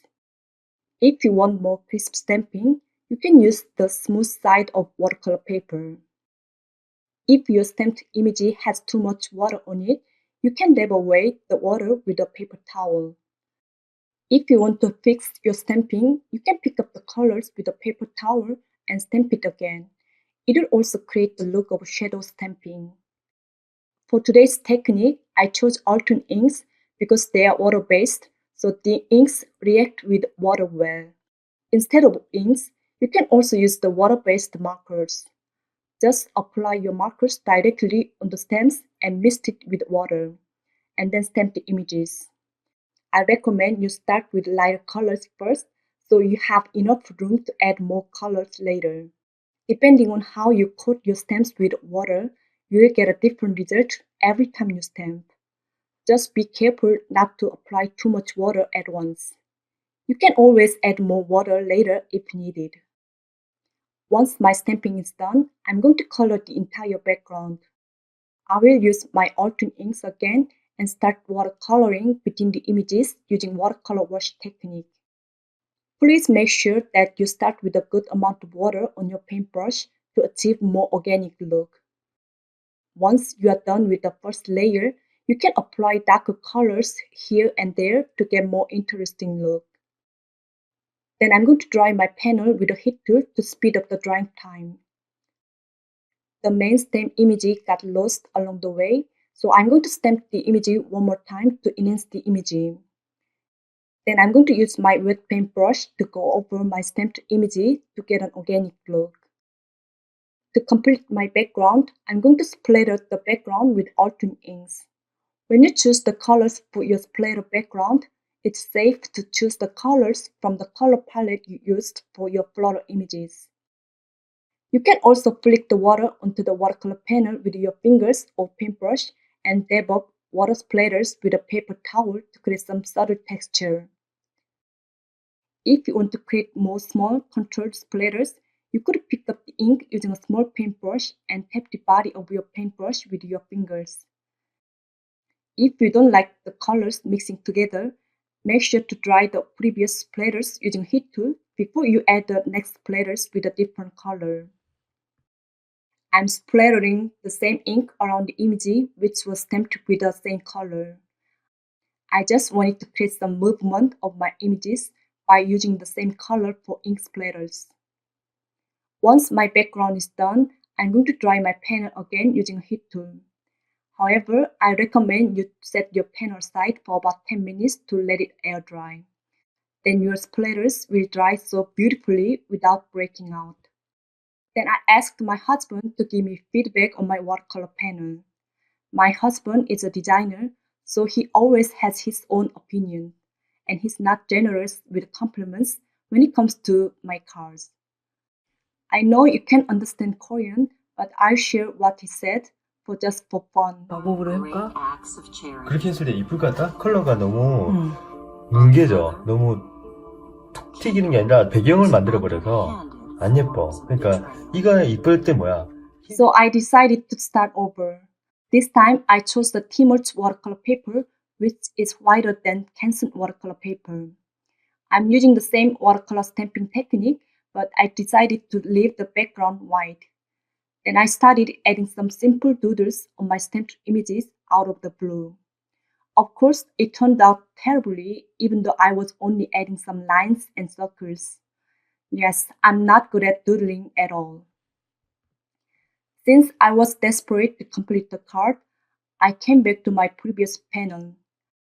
I only trimmed off the edge of my watercolor panel to make an A2 size. I'll be mounting my watercolor panel on an A2 size top folding white card base using double-sided tape. Now it's time to open my sentiment. I'm going to pull out 2 sentiment stamps from Altenew. I'm placing 2 stamps on the card front temporarily to decide where to stamp. By the way, the big size sentiment is from the Crafted Life stamp set, and the small size sentiment is from the Beautiful Inside stamp set. Mixing different sizes of sentiments can draw people's attention as it looks more interesting. I'm lining up my stamps in straight using the gridded lines on the Misty door. Next, I'm going to ink up my stamps with Altenew permanent black ink and stamp the sentiments onto the card front. Since I'm stamping on the watercolor paper, it's hard to get intense impression because of texture from the watercolor paper. So I'm going to stamp a couple more times until I get intense black impression. Next, I'm stamping the sentiment inside my card and on the back of my card using the Crafted Life stamp set again. I illustrated this stamp set with fun phrases and sentiments for all you paper crafters out there in mind. To add more finished look, I'm going to create a frame by adding 4 black lines along the edges of my card front. Then I'm going to place my card under some heavy books overnight to make it flat. I really love how my card turned out. I'm glad I didn't give up on my watercolor panel. And my husband was surprised that adding the sentiment and small details on the card can make a big difference. You don't want to miss this tutorial featuring a faux letterpress technique using your favourite inks in a 3D embossing folder. Today we're going to be doing a little bit of faux letterpress, selective stencil inking, and also some ink swiping to create this card. I'm going to start off with the classic Pinecone Slim 3D embossing folder from Altenew. It's very, very pretty. I also have a piece of this really dark hunter green cardstock, and this is from the Green Meadow Gradient set, and it's 3 by 6 inches. Now I want the green to poke through the branches, but I want the kind of background to be this beautiful gold colour. So this is Antique Gold from Altenew, and what I'm going to do is I'm going to add this to the front of the embossing folder, and this is going to add the colour to the background. Now this is our faux letterpress. So what I'm going to do is I'm going to place that down and then run that through my embossing machine, and you can see that that gold has then transferred as well as doing the embossing at the same time. I'm then going to take the classic pine cones. Now this is the stencil B. Now this doesn't perfectly add up with the embossing matchup, but it is very, very close. So I can use these images that we have on this stencil and kind of selectively ink the images. I am using the espresso ink from Altenew, and all I'm doing is I'm kind of moving these images around to see which ones will fit the best on those embossed images that we have, and it does work out really, really well. So once I've done that, I have the brown and the gold and the green showing through on my little panel. I'm then going to add a little bit of shimmer using the iridescent ink spray from Altenew too. I'm also going to add some gold splatters. Now I'm using the metallic watercolors from Altenew, and I'm just splattering them over the top. So once I have that, I then decided I want to kind of add a frosty look to these branches and the pine cones that we have. So all I'm going to do is I'm going to take some white pigment ink and I'm just going to kind of swash this over the top. So I'm just swiping it over the embossed images and it is going to catch on the taller of the embossed pieces to give this really beautiful look. I then wanted to use some red. So this is Velvet from the Red Sunset Gradient cardstock. Now this is a tad smaller than I need it to be. So what I'm going to do is I'm going to kind of mix and match these pieces together to kind of extend this.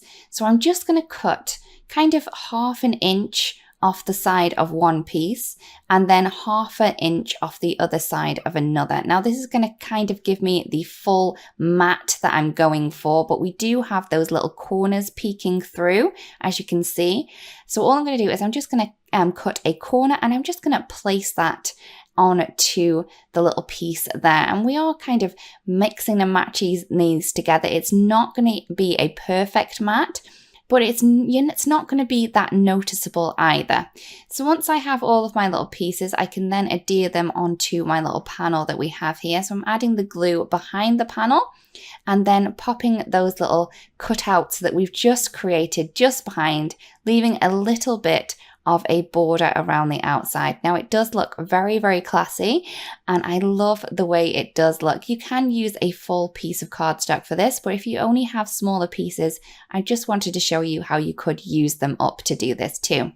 So I now have a card base. So this is 6.5 by 3.5, and I'm just going to add this into place onto my slimline card using some of the foam tape from Altenew just to give me a little bit more dimension. I'm not sure I do need it with all the embossing that we have going on, but I did think it was very, very pretty.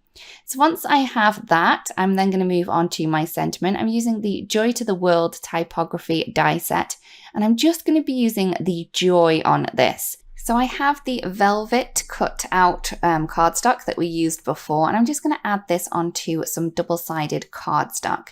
Now I just want the joy, so I'm going to add that to the bottom of this piece that we have here, and then add it into place using some of the tape that I have stored on my little mini blossom. So once I have that joy cut out, I can then move the piece up and then cut a second joy. Now the To the World will go over the other joy that we have already cut out, but I'm not going to worry about that. That was already waste anyway, so don't worry too much about that. And I'm just going to keep moving this joy up and up that little piece of cardstock that we have with the adhesive on the back to create lots of little joys to use. So once I've done that, I'm then going to cut that out again, but this time out of some of the gold glitter cardstock from Altenew. Very, very pretty and very, very shimmery. Again, just using the joy of that Joy to the World die. So once I have all of my pieces, I can then go ahead and stick these together. So we are creating a stacked sentiment with the little joys that we have. So I'm going to start with the O, and all I'm going to do is I'm going to take the backing off the little die cut that we have and then just adhere that to the matching die cut that we had from another die cut. So I'm going to have 5 layers of the J, 5 layers of the O, and 5 layers of the Y.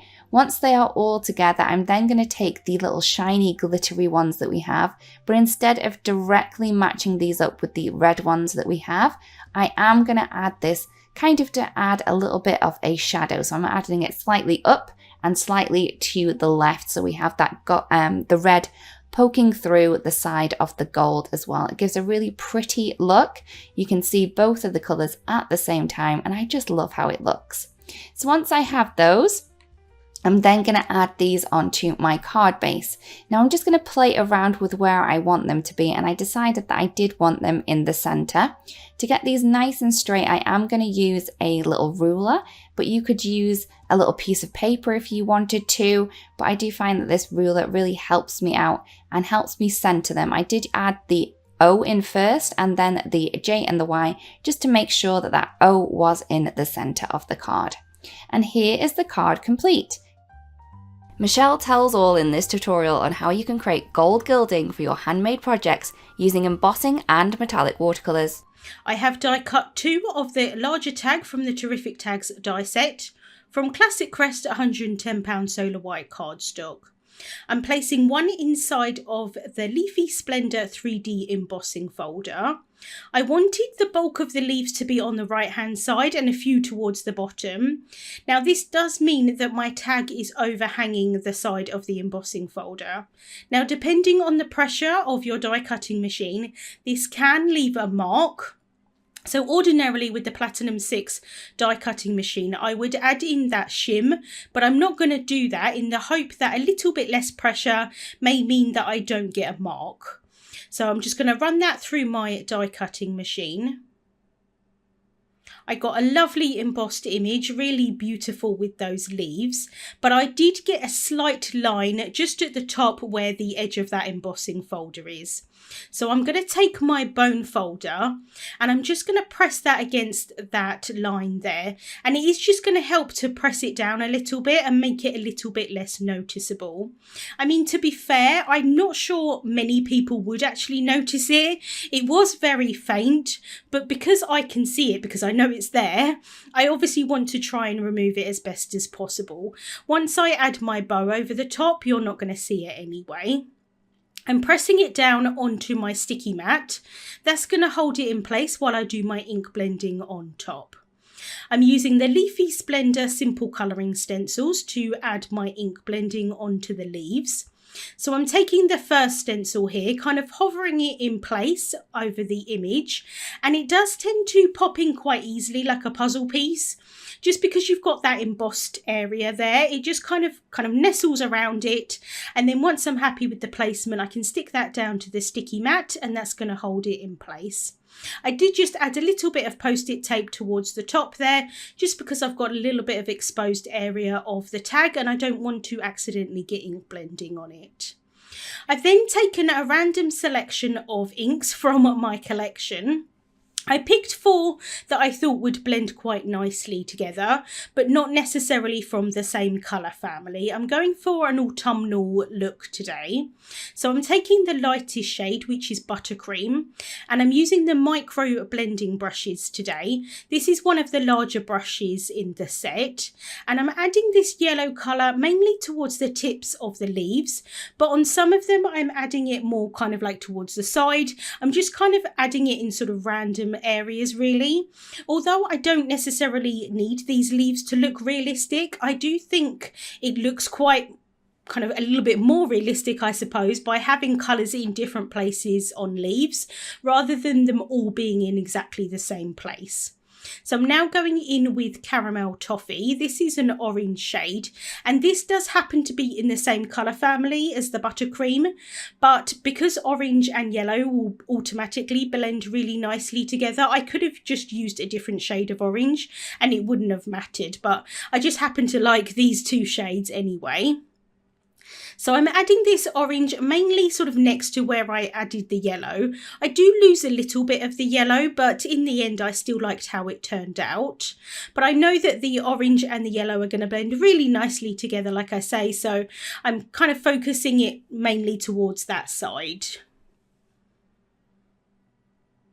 I can then go in with Ruby Red Fresh Dye ink, and I'm using the smaller of the 2 brushes from the micro blending brush set because I haven't got a huge amount of area left to cover.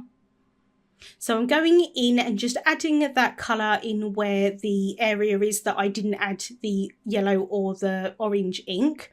And because yellow, orange and red blend really nicely together, I can just go over the area, and to be honest, I don't really need to do a huge amount of blending because it's automatically going to blend really nicely together. Obviously, by adding the red over the yellow, it is just going to make an orange anyway. So like I say, these leaves did end up a little bit more orangey rather than yellow, but I still really liked the end result.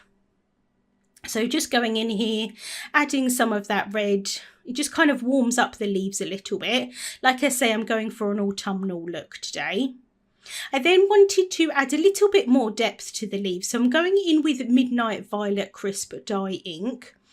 And I'm adding this purple into some areas of the leaves. I don't want to add a huge amount because I don't want to have the leaves end up looking purple, but I do just want to add that extra colour in. And I'm focusing this area mainly where the red tones are, because if you mix purple and orange together, it does tend to make a brown. Now, in this instance, it wouldn't really matter too much if I added brown to these, because autumnal leaves probably would have a little bit of brown on them, but I did really want you to be able to see that purple shade. And I do think adding the purple really does make quite a big difference to the overall look. Once I'd finished the ink blending, I then wanted to add the faux gold gilding on top. So I'm taking the metallic watercolor 14 pan set, and I'm taking the colour which is Gold Pearl. I've taken it out of the palette just for ease of use, and then I can add some water into the pan. Now ideally with these watercolours you would want to add the water in and then let it sit for a while before you mixed everything together. Now I'm being a little bit impatient at this point, so I'm using it as is, but a little bit later it does get better. But for the time being I'm placing some onto my sticky mat. I'm then going to take a foam applicator tool. This is like a kind of like a bit like a sponge. I'm picking up that paint and I'm going to dab it onto the leaves. Now the benefit of using the foam or the sponge applicator is that you kind of get a bit of a mottled look, which I think kind of adds to the gilding look. So you can still see kind of through it, and it's not completely opaque. You're not going to kind of cover the leaves completely. So I've added a little bit more water into the watercolor pan and you can see that I've got a much better consistency now. So I can go back in with the applicator tool, and because it was quite wet at this point, I got way more than I expected to, and I ended up covering a lot of this bottom leaf here, which wasn't the look I was necessarily going for. So I'm going to grab a little bit of paper towel and see if I can dab some off. Now because this is watercolour, and although it looks like I've added a lot of water to it, I haven't really added a huge amount to it. It's going to soak into that cardstock and it's going to stay there and it's going to dry really quickly. So that is a benefit of doing this. But if you want to kind of remove any, it didn't really work that way. So positives and negatives to that. But in the end, I actually really love how that leaf looked. I thought it was really pretty. So sometimes accidents can be a good thing as well. So I'm just going around all of these leaves, dabbing some of that gold on.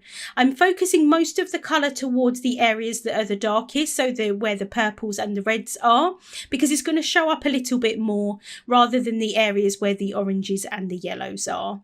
So I'm just going to remove that little bit of watercolour that was there at the top, just because I don't want to accidentally get my hand in it or something like that. I am quite clumsy. And then I can remove this first layer of the stencil, and I'm just going to hold it up in the light here so you can see that gold. I think it looks really pretty.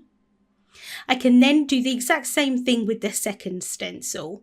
So I'm going to place it over the top, press it down, and then I can go in with the inks again and add the ink blending on top. And because that watercolour dried really quickly, I don't need to worry too much about smearing it or anything like that when I add the second stencil on top. And that is the benefit of using those watercolours versus maybe using an ink pad. So you could definitely do this technique with gold pigment ink, but you would want to heat set it in between, because if you added the second stencil on top and it wasn't completely dry, it would maybe smear it a little bit, which you might be going for that look, but I probably wouldn't want to. So I'm going in here again with that red ink to add a little bit of warmth onto these leaves.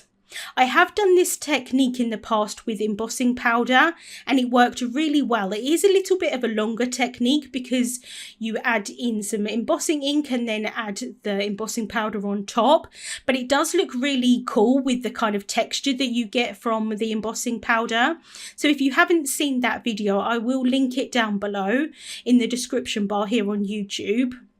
in case you want to see it, because it's just a different way of doing this technique. This technique that I'm doing today with the watercolors is a little bit quicker, I suppose, because like I say, you're kind of just dabbing it on. It's drying really quickly, and I really love the look of doing it with the watercolor. I do still love the look of doing it with the embossing powder as well, but there is something slightly different doing it with the watercolors. I did try this technique with the copper colour in the palette, and although it looked really pretty, you couldn't see it that much compared to like the gold. I think the gold stands out a little bit more, but I'm definitely going to try it with a few other colours of the watercolours in this set. I think lots of different colour combinations would be really pretty, maybe like a silver with some cool tones. So if you've tried this technique before, let me know in the comments what medium you used. I'm definitely interested in trying out a few different ways to do it. It especially works really nicely with the 3D embossing. But you could do this with a flat image as well if you wanted to. Obviously, having the stencil there is really good for the dabbing technique because you mask off all the other areas. So now I've finished the other leaves, I can remove that stencil. And I think that gilding just looks so pretty on those leaves. I'm then taking the other tag that I cut, and I can add some glue tape onto the back of that. And then I'm going to sandwich the two tags together. Because I've got that debossing on the back, I don't really want to see that. It'd be really nice to add a personal message onto the back of this, although I may add it onto a card as well, because I think that would look really pretty.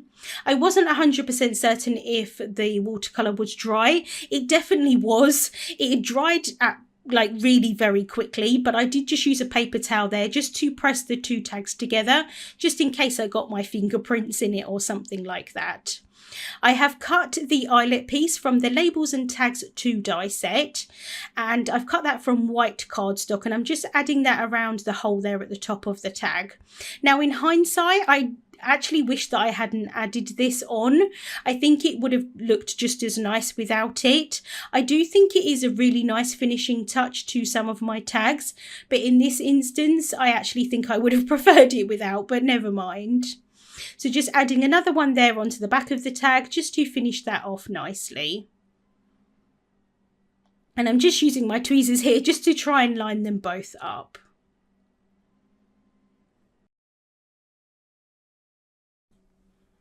I'm then taking the antique gold metallic thread.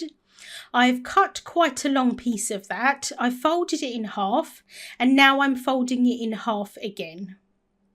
I'm then going to thread that through the hole of the tag and secure that in place at the front. It is a little bit on the slippery side because I have got 4 strands of thread here. I'm securing that in place, and then I can separate those thread pieces, so 2 on each side, and then I can tie that in a bow. And I think having the double bow of this thread does make quite a big impact. I think it looks really pretty, kind of just having that excess there. It does make it, I don't want to say messy. I suppose you could argue it is a little bit on the messy side, but because it's on the messy side, I think it adds more impact. This side of the bow did get a little bit twisted, so I'm just going to use my tweezers here just to try and help move those threads a little bit. And then once I'm happy with the size of the bow, I can bring in my scissors and cut those tails down.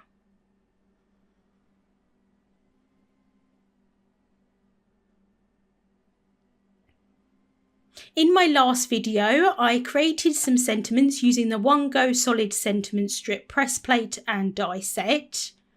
And I had lots left over, so I'm using the Thinking of You sentiment. I decided to cut it in 2 so that it was 2 separate strips. I found that if I placed it onto the tag, it kind of covered almost the whole width of the tag, and I felt that it kind of just cut it in half a little bit, if that makes sense. So I decided to cut the strip in half instead and have it so that it was kind of wonky, and so you could still kind of have some flow through the tag with the leaves, and you could still see a lot of the leaves as well.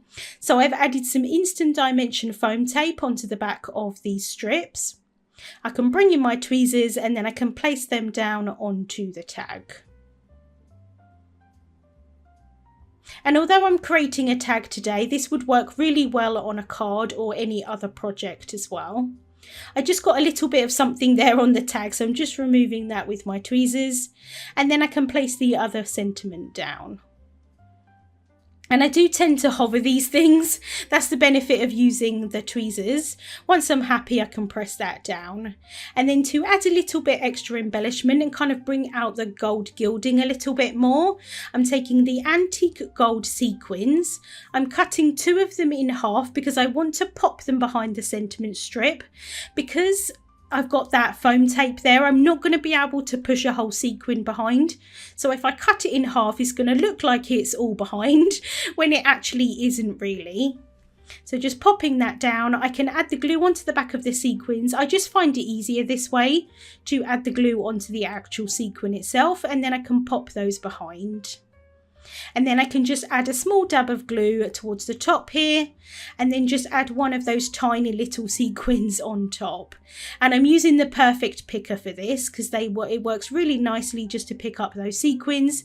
And then you've got the pokey end at the other side just to make that in place.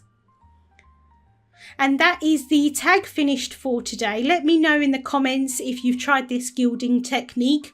I think it works really nicely with these watercolours. The world of faux watercolours and washi tape collide in this incredibly fun and easy to follow tutorial by JC. For today's card projects, I wanted to show you all a few techniques using your crisp dye inks and embossing powders from Altenew. So first, I paired Build a Flower Triumph Tulip with Altenew Glitter Flurries washi tape. The Glitter Flurries washi tape is a roll of decorative tape that is roughly 4.5 inches wide and 32 feet long, so there are a lot of creative possibilities with this one tube. The illustrations on the tape are individual loose watercolor flowers and foliage in jewel tones with shiny foil accents. So the inspiration for the following 3 card projects comes from this one Altenew product. Build a Flower Triumph Tulip and Glitter Flurries washi tape are drastically different. But what I want to show you all today is how to make these images seem like they truly belong together. The first thing I'm going to do is color match as best as I can the watercolor illustrations on Glitter Flurries and pick out my Altenew Crisp dye ink families. I found that the Tranquility and Sugar Plums ink families were the best match for my projects. So after figuring that out, I have the most solid layer of the tulips in my Mini Misty. That's layers A1 and E1. The paper I'm using is just a regular piece of white cardstock cut to 4 1/4 by 2 3/4. Off camera, I have water in a fine mist bottle, as well as the crisp dye inks from earlier. I'll take Misty Morning from the Tranquility set and roughly ink up the surface of the solid images. Then I'll mist enough water until the ink gently beads up on the surface of the stamp. I have a piece of white cardstock behind the stamps just so I can see what I'm doing. I'll swing the door of the Misty over and stamp the images on my cardstock. I'll repeat the process, but this time with Cloudy Sky ink. So what I'm looking for is a loose watercolor feel to these tulip images, mimicking the style of the Glitter Flurries washi tape flowers. A helpful tip here is after inking, spraying, and stamping is letting the door of the Misty rest on the surface of the paper. This will ensure that all the ink on the stamp saturates the paper. I did this entire process with the A1 and E1 layer with pale mauve and amethyst on a new white piece of cardstock. I didn't remove the stamps from the Misty lid. You all know I like to make multiple cards at once, so I can show you more than one example. I also did darker variations of the solid images using the same family of inks. Once the images are touch dry, I moved on to the next layers. I used the A4 and E3 layers to do the same faux watercolor stamping with a darker shade of ink. So again, I'm roughly inking the stamp, lightly misting the stamp to saturate the ink, then stamping the image on my paper. Now, matching up the layers doesn't need to be too perfect. After all, it may be hard to get the perfect impression with the ink feathering. But that was the point of this technique, is to make something that looks hand-painted to match with the beautiful qualities of the Glitter Flurries floral illustrations. So now that I have these 4 panels for a total of 8 tulips, let's work on the second element to these flowers, the beautiful foil shine. I'll show you 2 variations to add shine. The Altenew Crisp Embossing Powder in Platinum is a pretty close match to the Glitter Flurries foil accents. This is the easiest way to coordinate the stamp to the washi tape. Second is the foiling technique. I have a scrap piece of this heat transfer foil here. This is the same heat transfer foil you would use in a laminator and toner ink, but today I'll foil stamp instead with the A5 and E4 detail stamp layers for the tulips. All I'm doing is applying embossing ink and stamping as usual. Then I'll apply this sticky embossing powder to the paper and heat setting until immediately clear, and then burnishing the foil to the sticky embossing powder surface. This looks a little rough, as it should. It isn't meant to be a perfect foil impression, but it matches beautifully with the washi tape. So then the next example is with the Altenew Crisp Embossing Powder in Platinum. I'll use the embossing ink and ink up the stamp, then apply embossing powder to the sticky surface and heat set with a heat tool. Now I'm not bothering with applying anti-static powder tool to get clean lines. Again, that's not the point. And here are the 2 variations of shine. On the left is the foil, and on the right is the embossing powder. There isn't much of a difference, right? So then I'll just use the coordinating dies to cut these images out with my Mini Blossom die cutting machine. Off camera, I also did all of the previous faux watercolor and platinum embossing with the foliage, and I'll cut those out as well and set the die cuts aside while I work on the next element for my cards. Okay, so now I'm going to get the Glitter Flurries washi tape back out and a few 4 1/4 by 5.5 panels of white cardstock ready. I'm pulling a strip of the washi tape, adhesive side facing me, and laying a panel of the white cardstock on top. I'm going to gently burnish the cardstock with a Teflon bold folder to ensure I get great adhesion. Then I'll lay another piece of cardstock next to it, so on and so forth, until I have enough panels for my card projects. So for the first example, I'm going to simply cut apart the floral elements from the cardstock backed washi tape. I'm keeping a margin around the cut images to mimic the die cut margins from the tulips. I'll try to salvage as much as I can for images that fall off the edges of the cardstock, but keep in mind the entire image doesn't have to stay intact.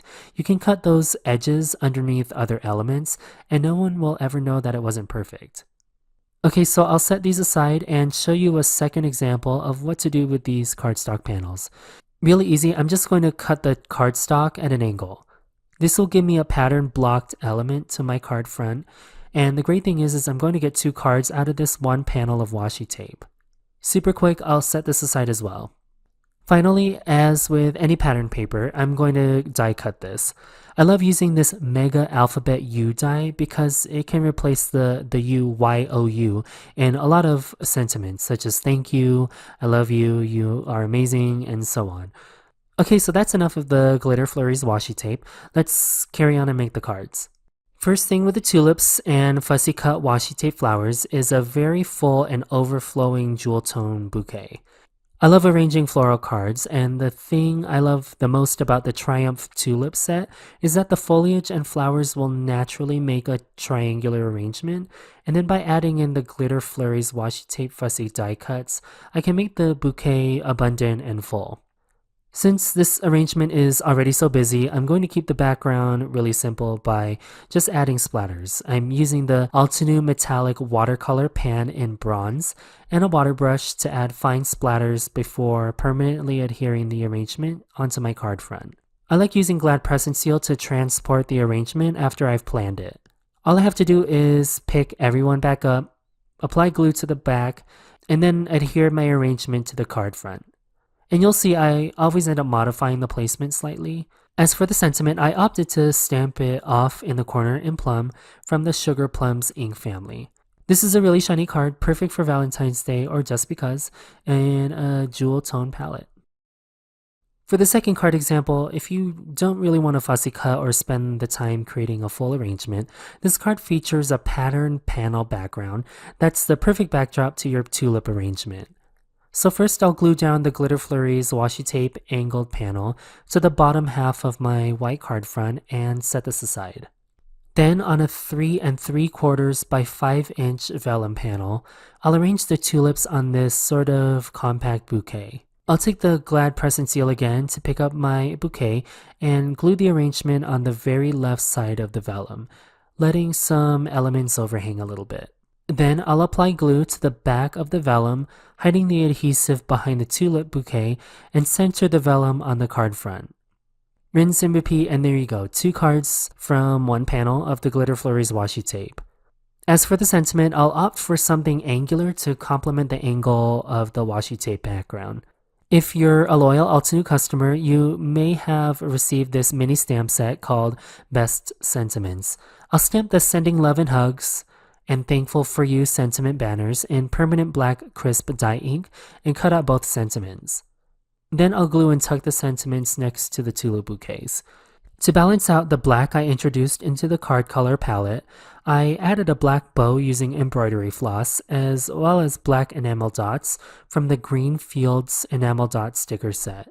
I love a buy one get one free deal, so here you go, 2 cards from one panel of washi tape. Easy. Okay, so last example. For this card, I'm using that Mega U washi die cut. First thing, I'm going to create texture on the background with a stencil.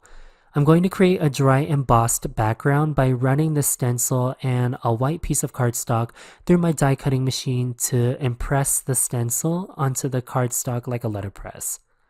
This will help add dimension to the background and not make the die cut U fade into the background. I'm following the embossing sandwich for my die cutting machine, so just make sure you follow that for your brand of machine. I also cut 2 more Mega U pieces in black cardstock and stacked them behind the washi tape U for some height. I did this to add the slightest black outline behind the Glitter Flurries U. The outline itself is subtle, but the impact is dramatic. Now I'm going to grab the remaining 2 tulips and small leaf bundles from Build-A-Flower Triumph Tulip and some of the fussy cut flowers from Glitter Flurries washi tape. I'll arrange these elements on top of the U. Think of this as sort of a half-moon wreath. I did the same steps for the sentiments as before. I stamped the sentiment banners from the Best Sentiments mini stamp set in permanent black ink and embellished the card with the same enamel dots. And that's it, folks. We hope you got inspiration from these 13 faux crafting techniques to help you achieve gorgeous results without too much stress or effort. Which one was your favourite? Let us know in the comments. If you enjoyed this video, don't forget to like, subscribe and share it with a crafty friend who loves card making as much as you do. Thanks so much for watching and we'll see you again soon. Loved watching this video? There is more where that came from here on the Altenew official YouTube channel. Also, don't forget to subscribe and click that bell button so you don't miss out on any of the crafty fun. See you soon and happy crafting.